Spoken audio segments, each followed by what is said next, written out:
Welcome to Grateful Connections, What Gratitude Built, the podcast where women in business share the lessons, strategies, and gratitude behind their growth. Here's your host, Malinda, leading inspiring conversations that fuel your growth, spark gratitude, and remind you that you're not building your business alone. Hi, everyone. I want to welcome you to the podcast today where I'm excited to introduce my friend and amazing, oh my gosh, I'm so excited to introduce Dr. Barb Provost. She is the founder of Purse Strings, which is an amazing resource for women understanding their financial options. So, Dr. Barb, would you like to introduce yourself and tell us more about you and a little bit more about Purse Strings? Sure. Yes, I'm Dr. Barb Provost, and I am the founder of Purse Strings, and I'm in partnership with my daughter, Maggie. So Yay! together, we created this amazing community where we provide women free online tools and resources, information, knowledge, skill, so that women have at their fingertips free resources to make smart financial decisions for themselves, their families, their businesses. And then when they need to act or hire any type of financial professional, we've curated a directory of financial professionals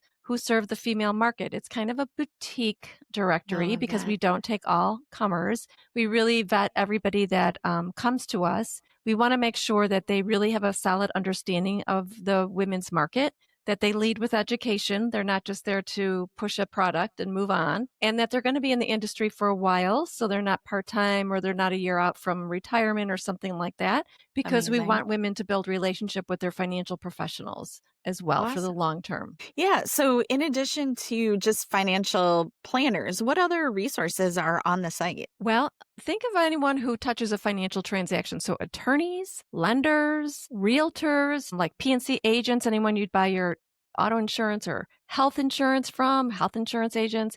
So anyone that touches any type of financial transaction like that we use over our lifetime. That's awesome. So what made you decide that, to focus strictly on the women and specifically finance? Now, from the thing that I am so fascinated by with your background is you have a PhD in adult education. So how did these two things merge together? Yeah. So, interestingly enough, I have kind of an interesting journey. I didn't go to college out of the gate like most people did. I kind of moved out of my house at 18 and bummed around on my own, worked, and kind of tried to put 2 cents together to live on my own, only to find out that, I wasn't getting any promotions because I didn't have a college degree. But I had a really good work ethic. I'd always worked as a kid growing up. So I figured, darn it, I never really liked school at all. I hated it. Hated it. Yes, I couldn't stand it.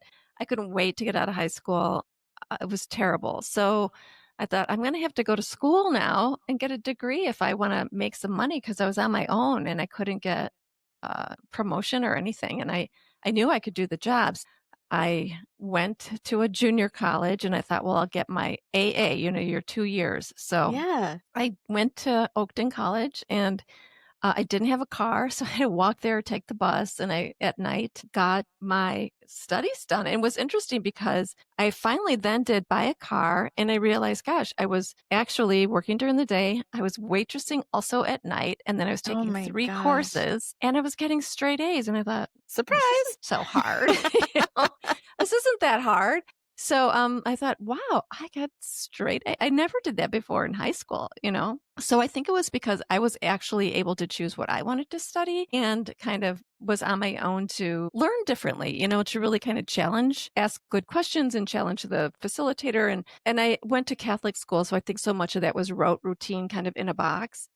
Yeah. And then one time a professor came up to me and said, Barb, finish your undergrad, just go to this other college where you can finish it out, take these credits and get your undergrad degree. And I thought, I'm not a college graduate. Who's that? Yeah. That's amazing. Thought, that's crazy. Well, I'll check it out. So I did. I checked it out at National Louis University. And sure, they had these cohorts set up where you could transfer your credits over. And it took me 7 years part-time while working, and I got my undergrad degree. And you think I won waitressing the Nobel at that Peace time? Prize?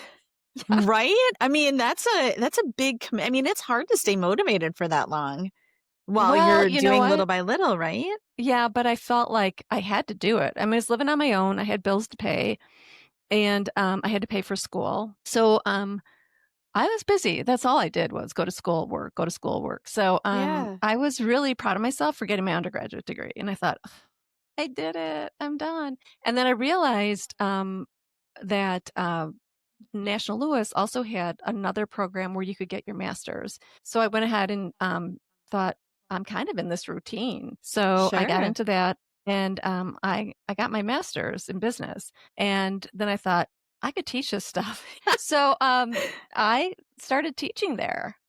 Oh my So gosh. I know, like, I didn't even think I'd get a college degree. Now I'm teaching it. So I loved teaching. So I teach as an adjunct, stopped the waitressing, started the teaching, and still working for a bank, actually. So I was always in finances. And then I Okay. really loved working with adults and teaching them. And I thought, this is kind of cool. And then someone told me about this doctorate program at Northern Illinois. And I thought, yeah, that's crazy. But it Wow, kept I coming am up. so shocked. It kept like coming up, like bubbling up right in front of me. Like I was tripping over it all the time. And I thought, maybe I should check this out. So I did. I checked it out. And they're like, well, there's this big process. You have to take 2 courses, blah, blah, blah, blah, blah, blah. And I'm like, well, I'll take 1 course and see how it goes. So they had other locations, so you didn't have to go to DeKalb. So I took 1 Okay. course, and I thought, I was so nervous, Malinda. I thought, I thought I don't belong in this classroom. All these people were in there. They were so smart, and we were going around the room. My voice was so shaky. All I had to say was my name. I was like, what am I doing here? And I loved the course. I loved the coursework. I loved learning about, it was all around adult learning theory. And I'm like, gosh, this is so cool. I loved it. I was learning from people who were teaching people in the Red Cross and all these other different environments. And I thought, this is a really neat thing, So I was like, I get this. I'm like vibing with it. So I took the 2nd course, and you had to get, 2 A's, and then you had to get like a letter from your teacher that said you should be going into this program. Then you had to write all this stuff. Then you had to go for a panel interview. Like, oh Wow. my God. And I got in, and I couldn't believe it because they said only half the people that apply get in, and only half that get in finish. Oh So my God. I mean, this is literally, for as well as I know you, I'm shocked about all of this because you are literally one of the smartest people I've ever met. And it blows my mind to think that you even doubted yourself for any minutes. Like, it's shocking. it's not Congratulations. about It's so cool. smart. It's about dogged, hard tenacity and work is really all it was. Cause that's all I did. Work, go to school, work, go to school. But I loved the schooling. And so I was going to school for my doctorate, and then I got married, then I got pregnant, then I got pregnant again. And I was like, I had 2 babies. I was earning my doctorate, and I realized then I got sick. So I thought, something's got to go. So I pulled all my credits, and I got a 2nd master's. So I got a Wow. master's in adult and higher learning. So when my little chicklets, my little dollies went to kindergarten, I went back to school. Oh my gosh. And I Wow. finished my doctorate. So I have a doctorate and 2 masters. And I never even wanted to graduate high school. That is like so shocking to me because you really are just one of the most, I mean, you're literally, I think, one of the top, very favorite people I for sure met in this whole journey. And I just respect and think you're so insanely smart, which you clearly are. So it's mind blowing to think that you almost didn't do that. That's so crazy. What's fascinating to me is, I mean, what is adult learning? Like, how is it different? Like, what is it that you learned about what it is to teach adults versus how we learn as kids? Yeah. It's pretty fascinating. So, when you're children, you kind of all sit in a line or whatever, and you're kind of empty vessels, if you will, right? And you're kind of Yeah. given all this information, reading, writing, arithmetic, and all of this stuff, and you're kind of getting filled up with all of the foundations that you need to survive out in the world. Well, not all of them. Some of them they're missing, but most Yeah. of them. When you're an adult, adults come to learning with a purpose. They need something Mm, now for the most part. So either, hey, I'm traveling to Spain. I want to learn Spanish. I'm going to take a Spanish course, right? gotcha. Or for me, I needed to get a promotion. I needed to earn a living wage. I wasn't going to get a promotion if I didn't have a college degree. That was my purpose. I went back to school, Interesting. right? Or I have a new technology at work. I need to use it for my job. I need to go learn this, right? So typically people come to learning because they have a purpose or a reason that they need to learn it.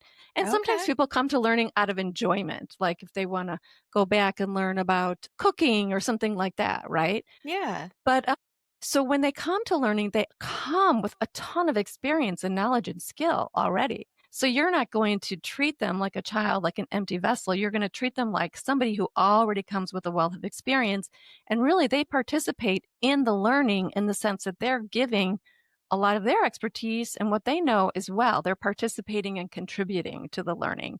So That's that's why awesome. when I teach, it's more of a facilitation. It's more of me pulling from the people in the audience about who are you, kind of what's your expertise, what do you bring to the table, what are your thoughts, what are your insights. And it's so interesting to hear from other people, like what they know, where they've traveled, what their experience has been, and how it adds value to the learning for everyone, including me.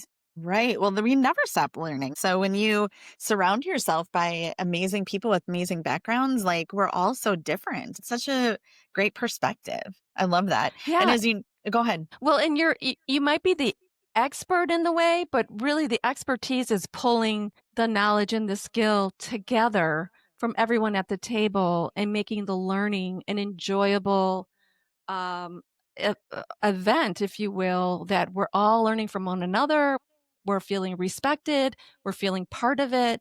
We're feeling like we're contributing and we're helping one another. And we're also pushing our own boundaries and learning as well. Yeah, that is beautiful. It's so fascinating that's one of the big reasons I want to do this podcast is I just love learning from other people and I'm very curious about backgrounds and their knowledge. And, it's definitely something I want to bring forward with, the community for Grateful Connections because we all want to keep learning and I want to be able to provide some of, that direct education to help them with their businesses. And it really is about learning from everybody else. I think that's so Mm-hmm. fascinating. Yeah. So what about this process has brought you to the financial focus with purse strings? Well, I was always in the financial industry, crazy enough. I mean, when I moved out, worked as a teller in the bank. You know what I mean? Okay. So I started in banking and I moved to lots of different types of financial industries. And I was never like, I did do some like customer service and things like that, but never really as a salesperson, more in the kind of administrative back office type work, but in different areas of financials. And a lot of it, I found myself in places where I could understand either technical or sophisticated information and I could translate it and give it to like a layperson or a teller or customer service think on something on how this works. So I Yeah. could explain or translate a lot of information in a way that was succinct and people could understand it. And I thought, well, I kind of have this knack for taking kind of discombobulated or kind of information that's a little bit whatever, or I'd ask a lot of questions to kind of get to the core of what the content is. And then I could say, okay, now I get how this works and I can explain it to people so they could I use it. love that. So that's kind of what brought me to adult learning. And I think in reflection, the reason I didn't like school so much is because I think what I felt oftentimes was so much of it to me felt like they started in the middle of what they were teaching me. And there was so much I had questions about that I didn't really get, but I was afraid to ask the questions because I didn't want to Sure. sound stupid or I should have known that or something like that. So I never asked. Yeah. So with adult learning, I'm not afraid to unpack things and ask a lot of questions to get to the core of what's important because I don't like fluff in learning. I like to get to the Right. core. Well, and that's helpful with other, as like you said, as adults trying to gather information for a purpose. It's like if it can be simplified and we can, and because you're educated in that area, you know where to start and where to end and bring it all together versus just kind of like yelling, yapping at people, right? Just for them to Right. listen without participating. That's awesome. With what you've gone through with your growth, with your financial experience and with purse strings, I'm really interested to hear what are maybe some of the top tips that we as women maybe aren't shared, or, that we haven't been taught. Like, what are some of the basics and maybe even spinning some of those basics for women starting in their businesses? Well, let's go back to when we were children because when you look at school systems, no one's being taught financial literacy. No Correct. one. It's so shameful. Money is a tool that all of us need to learn how to use. and to survive in the world. We've been taught cooking, sewing, Right. addition, subtraction, nothing about using money. And not only that, but money has always been, at least for women, something we don't discuss, something that's rude, shameful, something that you should not have too much of, something you should give to your husband. And so all the money messages that we've learned growing up really, really, really impact how we use money today. And even it comes from not only our own families, but our cultures, our religions, and even the media. And even today, it's kind of like you have to be very conscientious of the messaging you're being given around money. Women Right. are told, quit spending, and men are told invest. So the money messages are very, very different, which causes a lot of women to feel shame, to feel unworthy, to feel like they should have known things. But I say it's like giving someone keys to a car and not giving them any training and just saying, oh, go Go drive on the drive. expressway. Right. you know? It And so is. then they feel bad because they made a mistake or they're in debt or something happened. Like, how, of course that's going to happen. No Right. one's taught you anything. No one's taught any of us anything. And if anything, when we ask questions, we feel shunned about it. So we're up against that to begin with. So It there's is that. huge. I mean, it is huge. And especially, I mean, I'm hoping that, even for me, like I'll admit, it was very much one of those conversations at home. Like I didn't know how much money my parents made, right? It was very like, we're not going to talk about money. And, the money mindset conversation is brand new to me, over just the last, as I started exploring and connecting with and meeting women, just being out in the world. And when I started learning about photography from this amazing mentor that I had, the very first conversation that she taught us was about money mindset. I was like, what does that even mean? What do you mean money mindset? And digging in, to my history and to my past, it was like, wow, that's so fascinating. Like now I get it, and why I feel Mhm. like maybe, even though I've been in sales forever, I would love to make a ton of money, but there was a limit in my brain, I think, to say like, if I'm making too much money, then how are people going to think of me? And, Right. where does that lie? And so it is money mindset is such an important topic that I really would love for people to really learn and explore about, because without being conscious to it, there's no way to redirect your mind or your thinking or your planning or, how you work towards money, right? Exactly. Yeah, that's something that everyone for themselves needs to unpack. It's like money therapy to really understand because it's, played with our heads and then it plays with our finances. But it is something that each of us have to be financially conscious of. Right. Absolutely. So tell me how Purse Strings was born. Like, what was that idea and how did it get started? Well, working in the financial industry as an adult educator, then teaching financial professionals lots of, you know, assesses around selling and growing their businesses and things like that inside of financial institutions, I could see that, first of all the financial professionals were men, mostly Mm, white. All the materials had white families, a boy and a girl, man and a woman with a little boy and girl. And I just thought it was so not diverse. And yeah. I kept saying, boy, there's nothing here that speaks to me as a woman. And one time I said to this gentleman, who's this product for? And they said, well, for anybody, like for you or for me. And I'm like, for me, this product would be like for me. And they're like, well, yeah, nothing tells me this product's for me. So Right. I said to leadership, I think we're missing a market here. None of these materials speak to women. They don't speak to me. That's really confusing. I think we could do better. And I pounded that pavement hard. I'm tenacious, right? Yes, Got myself through I school. did. Yes. And Yeah. I got to senior vice president leadership, but they were like, nah, I think you should just keep doing what you're doing. So somebody said to me, it's funny how sometimes through life people tap you on the shoulder and say things to you. She said, Barb, I think you're going to have to do this yourself. I'm like, darn it. All right. So I thought it through and it's evolved. And I thought I'm going to have to teach financial professionals how to sell to women. I'm going to have to do this. And as it evolved, I realized not only that, but as I went through a divorce and navigated all that and kind of took a look at the world around me, I could see that women were not educated in their finances. Oh Women my going through gosh. divorce are Yeah. really struggling. Women who are Well, they're working at the trapped. local Yeah, they're trapped. They're stuck. Lots of women are trapped. Yes. And many of retirement age are still working menial jobs. And so I commissioned a researcher and I said, answer these two questions for me. Do this deep research. Are women prepared for their retirement? And is the financial institutions helping women prepare for retirement? And she came back with scads of data that said the insurance and financial industry win the award as being the least sympathetic to women, and women are not prepared for their retirement. And I'm like, I knew it. I could see it everywhere I looked. I Right. could not unsee it.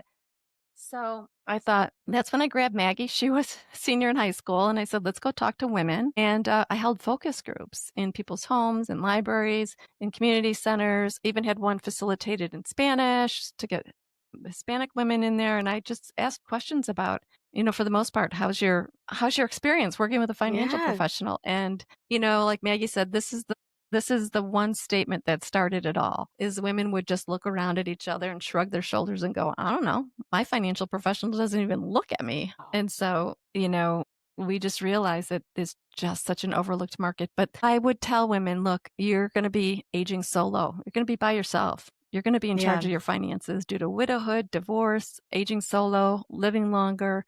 You're going to need to take charge of your finances. What do you need to do that? And a lot of it was education. And I was like, all right, I'm an adult educator. I got this. Right. I'm going to solve your issue huge. for you. And then they said, yeah, but can you find financial professionals who can work with us? Which I knew was going to be really hard to do because all I saw were people who just wanted to push product.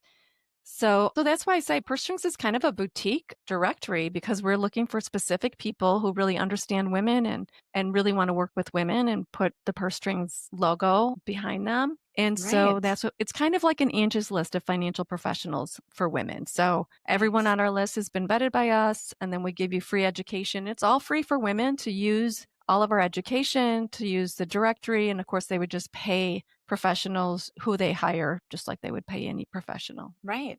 That is so amazing. Now, and also, I mean, the purse strings does hit from both sides, right? So tell us about the back end with the financial professionals who want to belong to Purse Strings. What is all on the behind the scenes for them? What are you doing to help educate them and grow their business? Sure. For financial professionals who are interested in learning more about the female market and how to serve them, I do facilitate a webinar, a workshop that they can take. It's 4 sessions. We drive them through an assessment of their business practices. We also talk a lot and go deep and give resources on conversations with women who are going through divorce versus women who are suddenly widowed versus caretaking, which is a huge impact on women and their finances, because as the population is aging, women are the caretakers. And I really say to the financial professionals, you're the quarterback for women. You are the go-to quarterback and need to be there in all of these situations, because she's going to experience many of them, and they're all financial impacts. So I educate financial professionals on that. That's also, amazing. when they do join us at Purse Strings,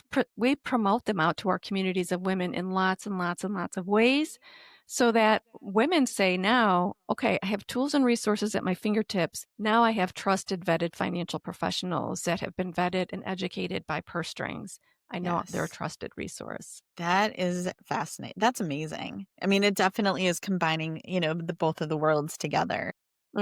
So on the business side of Purse Strings itself, what are some of the, the biggest challenges that you've been going through to grow and to create your business? And what are maybe some of the nice tips or aha moments that you've had? Well, I will tell you that the biggest challenges for Purse Strings per se is that Purse Strings is not like a franchise. Nobody gave me the kit to say, this has been tested, go just crank it up and you'll make money. It's been grown from a seedling, from an idea. And so it's been pivoted and changed, and some things scrapped, new things added on all the time.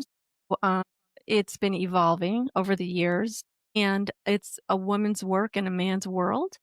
And it's still a man's world. And many, many men think they got this already. They're doing fine. And many are doing fine. But as women come into more money, we really want to educate women to work with those professionals who look them in the eye, who treat them with respect and dignity, who educate them and all of that, and not just work with a financial person because it's their father's brother's uncle or something like that. You know what I mean?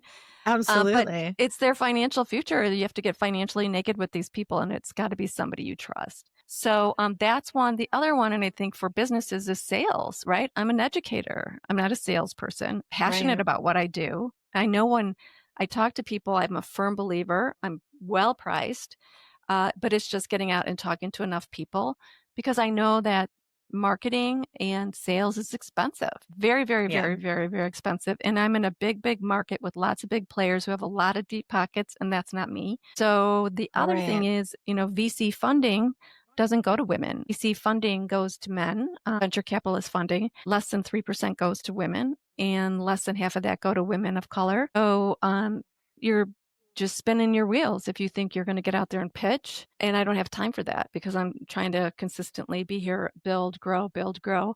And we're Right. getting there. It's going to take longer, but we're getting there. That's awesome. With those pivots that you've made over the last number of years as you were growing, what are maybe one or two of those pivots that were like big changes that you wish you maybe would have known sooner? Like, or ideas like you're like, oh, if I would have only known this would have helped me out back then at the beginning. Sometimes you don't know until you try things. If I had only known that LinkedIn ads are very expensive and will never work, I spent a lot of Okay. money on those, and they're very expensive, but I thought, yeah, but my whole audience is on Right. LinkedIn. You would They're think, all yeah. out there. Of course I should invest in that, but they're very, very, very expensive. And you need to spend a lot of money for those to hit. So as much money as I spent, it didn't work. And I spent a lot of money that I'm still paying off and it didn't work. So you have to spend money. You have to try things. So that's one thing I wish I didn't spend money on. Those are for Right. larger organizations, right? So Right. I would say I wouldn't do that again. Gotcha. You do have to try, I think you have to try things for 3 to 4 months and then pivot. You can't try things for a month and see if it didn't work. That's a really good tip. Yeah, you can't, because sometimes they're like, well, it didn't work. Well, you've only done it a month, right? You need to really give it time to test it. And my coach would say 3 to 4 months, evaluate what worked, what didn't work. See if it's just a tweak. I mean, don't pull, unless you really feel like, no, we're dying here. It's not ever going to work. We Right. tried, mailers, which were not expensive, but we tried it for like 8 months. Crickets. We tried it, right? We Right. paid for it, whatever. It wasn't that expensive. We pulled it. It didn't really do us anything. So we tried a lot of different things that we've talked to experts about. Some things did work, like we do some LinkedIn automation outreach, which works for us really well. And we don't do it in a way that's creepy and gross, where it's like, buy my product, Right. Right. It's really just to build relationship and to engage and have conversation. That's wonderful. Well, I do know that LinkedIn is a great tool, and I do know that there's ways to, grow from that, but I haven't tried myself, so I don't have any good insight for you. Yeah, But you're no. right. You would think like that's where your people live, right? They're all out there talking about their experiences, their product, they're putting themselves out there because they know that that's a good market where people might be looking for somebody financial. Yeah. So I would imagine that was a good start, but I can't imagine how expensive LinkedIn would also be. That would be kind of crazy. Yeah. So whether it's on the professional side or on the consumer side, have you seen any particular big ahas where there's someone or like an example of somebody who's like, oh my gosh, I've learned this or this changed my life on either side of the business? You mean working with purse strings? Yeah. Yeah. I give you some great examples. I had a financial professional woman. She's super cool. She's a grandma, drives a Harley, and Love it she's already. just amazing. And she's a financial professional, works with women in divorce. And we have a lead magnet. What these are value-based tools that they can purchase from us and co-brand. So this is a tool that's Nice. it's a divorce guide. We have it for free on our front page that women can just grab and use if they're contemplating or going through divorce. And she purchased that and co-branded it. So now she can use it on her site with her branding, her face and all that. So she's used that on her website, in her newsletter, in her blogs, links back to it. It's a great way that she can nurture her audience, communicate that she works with divorced women, gather some more emails to her email list, nurture. So all of this, which takes time and then communicates to her audience that she serves divorced women. And then also she's presented on our site as well. So we always send them the video. She's used that video and kind of chopped it up into little bits and put that on her site. And she told us her traffic on her site went up 40%. Oh my gosh. I know. And she That gave is us that data. so My traffic went up 40% when I put that on my site because women are like, well, they're wow, struggling and they don't know where to go, right? Or like they exactly. literally, I mean, I see it all the time just in, some of the Facebook groups or even women that I've talked to where, I feel very fortunate that through my divorce, I had a corporate job and I was the breadwinner even in my marriage. So when I left, I was in a position where I could take care of myself. But, through this journey and wanting to empower women so much in this area, I've learned and I've heard from plenty of women who just aren't in that same place. And, it's scary to think I wouldn't know how to move on with my life if I felt so trapped. So I would imagine that is, finding the right people to work with and having that kind of success. That's amazing. Yeah, yeah. So I hear a lot of people want to know, well, how many referrals will I get?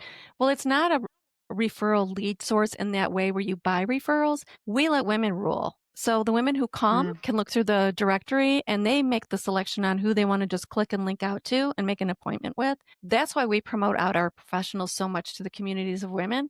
But there's so many like ancillary ways that our professionals have gotten business. Some of it is just because they saw a logo on their website that said, I'm a purse strings approved professional. People click on that and they're like, wow, goes right to their purse strings page. And they're like, this is right. so cool. Someone said, I pulled my daughter over and I'm like, hey, look at this. Our financial professional now serves women.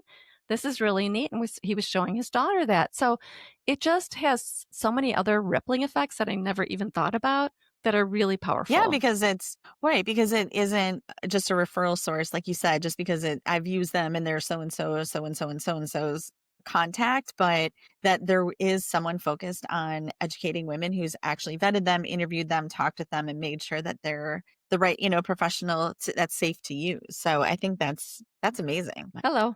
Okay, so we will wrap this up with let me just ask for some advice for women starting off with their business. What are some just very basic, like how would you manage somebody starting their business for managing their finances? Well, I would say, that's kind of a big question. So let's say you had a job and you wanted to start a business. I would always say start it as a side hustle, right? Don't give up your income to start something that hasn't been proven yet.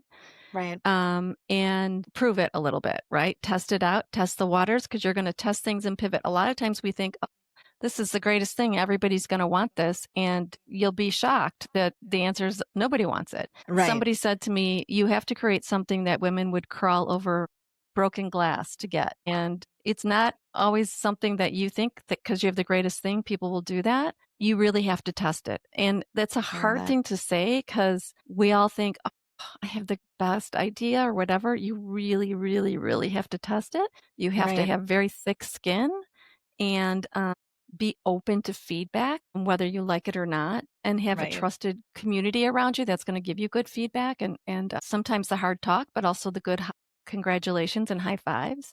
Right.